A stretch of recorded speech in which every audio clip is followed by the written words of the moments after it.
మెదక్ జిల్లా రామాయంపేట నిజాంపేటలో రైతులతో CM Revanth Reddy video conference లో పాల్గొన్నారు. ఈ సందర్భంగా కాంగ్రెస్ పార్టీ వరంగల్ డిక్లరేషన్ లో పొందుపరిచిన హామీలలో భాగంగా రైతులకు 2 లక్షల రుణమాఫీని ఆగస్టు 15 లోపల పూర్తి చేసే కార్యక్రమాన్ని ప్రారంభించడం అభినందనీయమని నాయకులు తెలిపారు.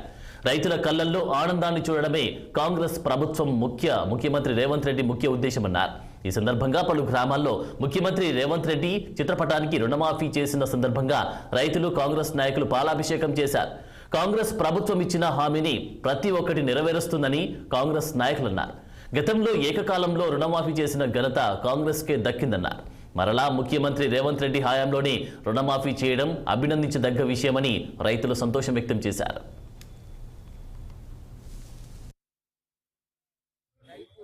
అందరికీ రుణమాఫీ 2 లక్షల రూపాయలు మాట ప్రకారము 2 లక్షల రూపాయలు అందరి రైతులకు ఏ సమస్య లేకుండా అందరికీ 2 లక్షల రూపాయలు రుణమాఫీ చేస్తుంది. మేము కాంగ్రెస్ పార్టీని గర్వంగా ఇవాళ మేము గెలిపించుకున్నందుకు రైతులందరికీ చాలా గొప్ప సాయం చేసిందని మేము చాలా కాంగ్రెస్ పార్టీని పేర్కొంటున్నాము. జై రోహిత్ నాయకత్వం.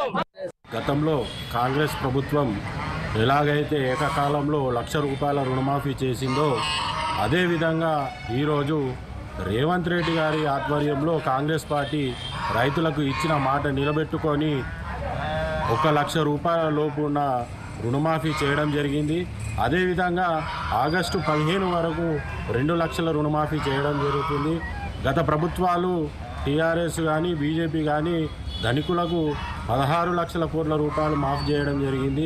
కానీ రైతులను ఏమాత్రం పట్టించుకోకుండా 10 సంవత్సరాలు పాలించి 10 లక్ష రూపాయలు రుణమాఫీ చేయడానికి 10 సంవత్సరాలు పట్టింది. ఆ 1 లక్ష రూపాయలు కూడా వాళ్ళ దగ్గర మిత్తి రూపంలో తీసుకొని వాళ్ళకు రుణమాఫీ చేయడం జరిగింది. హరీష్ రావు గారు మీరు మీ మాటను నిలబెట్టుకోవాలని చెప్పి మేము